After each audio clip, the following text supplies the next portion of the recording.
Hello, welcome back to another video.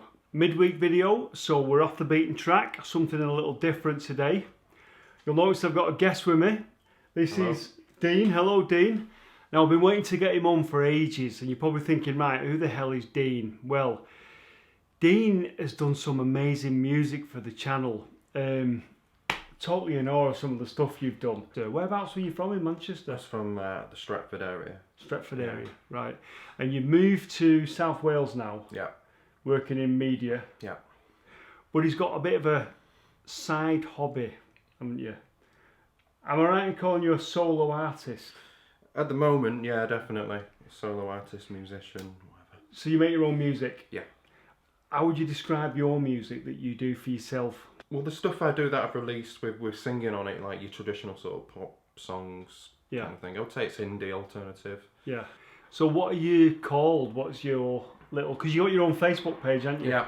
So it's facebook.com/sensory triggered. Sensory Triggered. Now, you may have heard of that, and I've sort of credited you in some of the videos, haven't I? Yeah. And what you do is quite different from when you do sort of a little bit of music for me, because I'll sort of say to him, this is what I want. Recently I said to him, this is what I want, this is what I'm working on. Listen to this and I want something like that. Within 4 hours. He said to me, I'm stuck for things to do that day. Yeah, he's probably sat there bored, and within 4 hours he'll come back to me with something and I'll just go, wow. And it just completely and utterly blows me away. And I just sat here and I think I listened to it 7 times. I sat here like that going, it's amazing. Kept playing it and playing it and playing it. It was just absolutely amazing. But what I'll do is I'll cut now to a little sequence, and I'll play some of the music that Dean's done for the videos. Some that you've probably already heard and some that you haven't heard yet. And you'll just see how he creates a mood and sort of really captures the mood in my videos. He sees it, he gets it, and he'll put a piece of music to it. It's brilliant. Anyway, have a quick listen to this.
And don't they just capture the mood amazingly?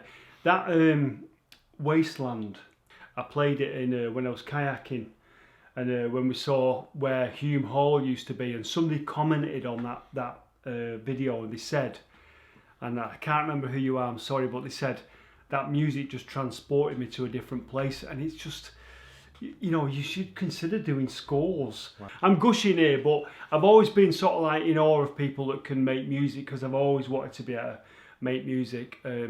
Again, I said to him, I've heard this, can you make me something like that? And it's got a build, and he did. He just I'll see if I can play it now. Is it going to work?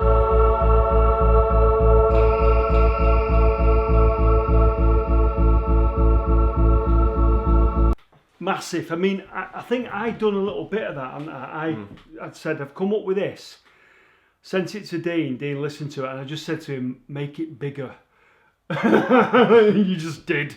He just put these synths on it and this bass on it, and the annoying thing is for me, when you listen to it through my speakers on there, it sounds amazing, but when you put it on YouTube, you sort of, it loses a little bit of something, doesn't it? A little bit, yeah. And but to your credit, you know, you came up with that original sort of piano riff, and that's what set the mood. And then from there, I was just sort of building on that mood you'd kind of already created, and dragging it in time as well, because you didn't record it to a metronome, and that was a pain. So thanks for that. Yeah, I remember you saying to me, yeah, I haven't recorded it, because the bass, bum bum bum bum bum bum bum, it was all. That took me like at least an hour to get all that in time and to arrange it properly. But once I'd done that, then I could start work on it, and it came together really quickly. See, I would never think of doing that in time. Yeah, I would just go bum bum bum bum, but that's so. Always record to a click. Yeah, I'll you know now for future. I'll stick to videos, shall I? What age was you when you? What's your main instrument that you play? First and foremost, guitar. I started playing guitar when I was about 11 years old. 11? Yeah. It's quite late, isn't it? Because some people start when they're like, you get all these guitar people that say, well, I started about 8 years old and stuff, don't they? But you play keyboards as well, obviously. Badly, yeah, very badly. Well, you say badly, but you know what I mean. So does that just follow on from guitar? Is it something, do you have an ear and you can just do it? Yeah, once you know what the notes are and what the relationship of the notes are with each other, you can kind of figure out stuff on keyboard. And right. I tend to just give most things a go if I can. Like keyboards, I play bass, play drums. You know, bass guitar? Yeah. Wow.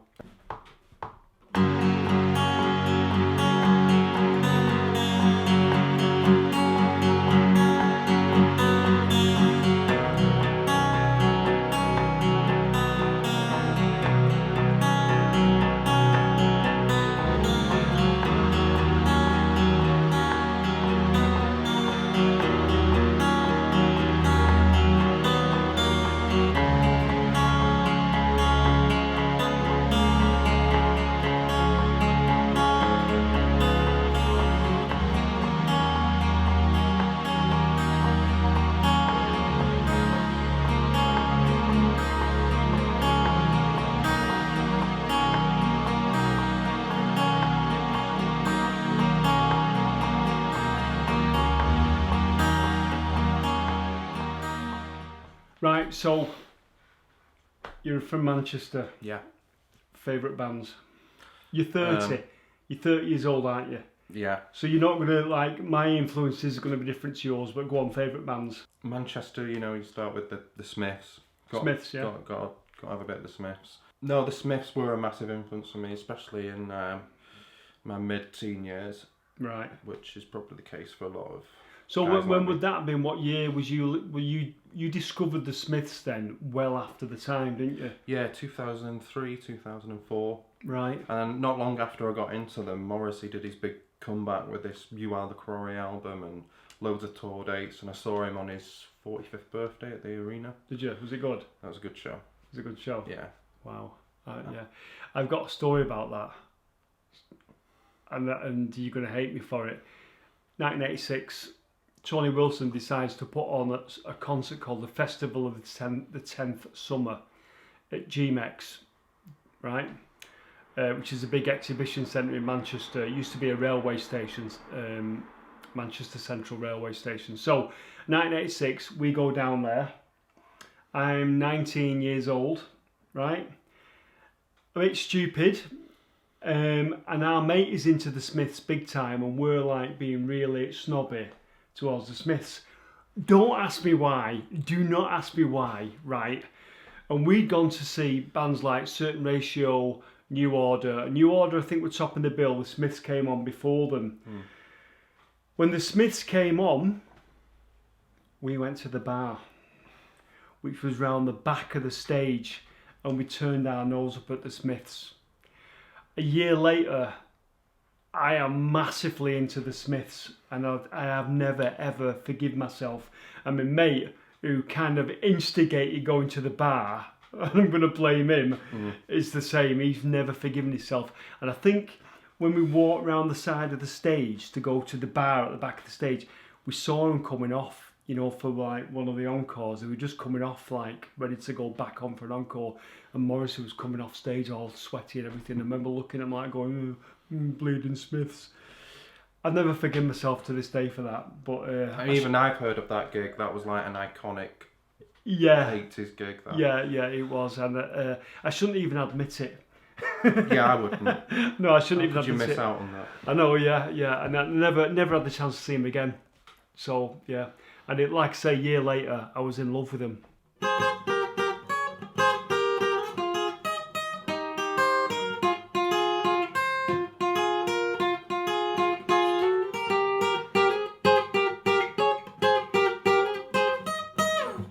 Right, so as well as doing the stuff for me that you've done, the soundtrack stuff, obviously you do your own stuff, you've got your own... How many albums have you had out now?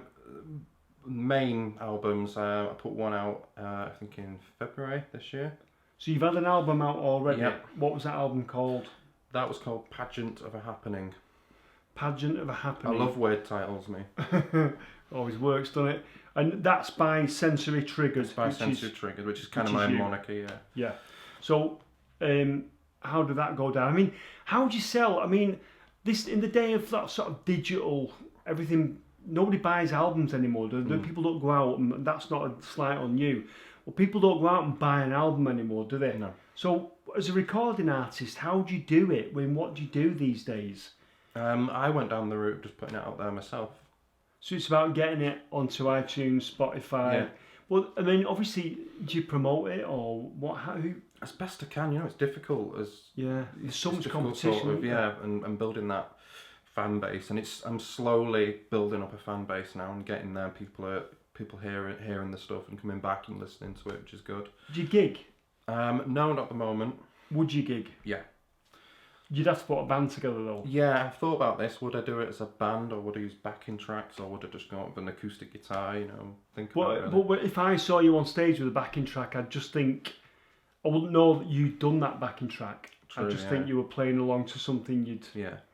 Do you know what I mean? So yeah. So well, that's me. I'm a bit purist. So are you working on anything new? Have you got? Because you've had one album out. That was this year. That was February. Yeah. Have you got anything new coming out? Yeah, I mean, even before I finished the first album, I was already kind of working on the second. The troublesome second album. It's not been troublesome. It's just been flowing, and I've had to cut songs from it because there's just been so many to put on it. And right. So this is turning out to kind of be an album of songs looking back rather than situation songs, just looking back at certain events. I'm influenced by Manchester a lot. If we're not just talking musical influence, which is where the connection comes from, because obviously your youth was here. Yeah. My youth was here. There's an age difference between us, but we both know the same places, don't we? Yeah. It can do. Nostalgia hurts, doesn't it? Yeah. But it hurts in a good way, but and does that hurt make you?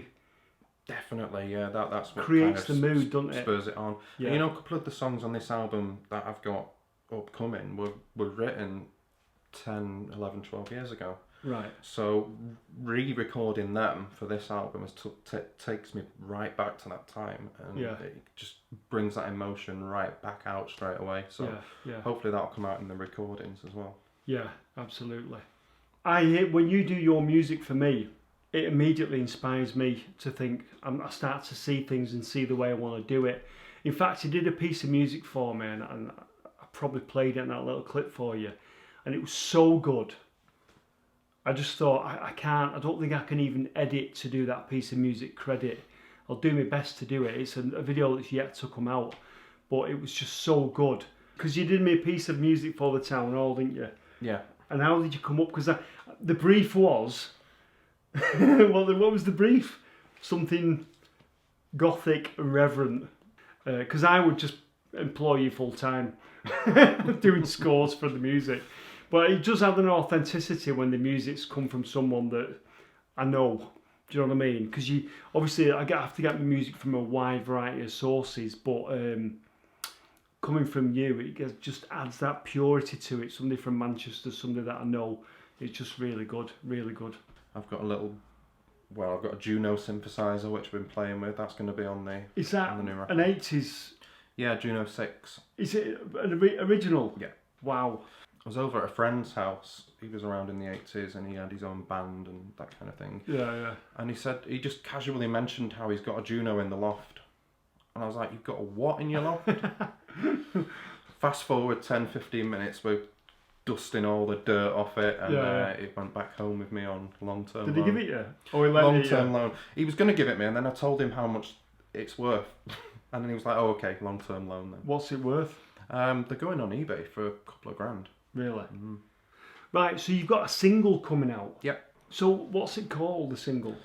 The single we call By My Side, and it's a song that I wrote 2013.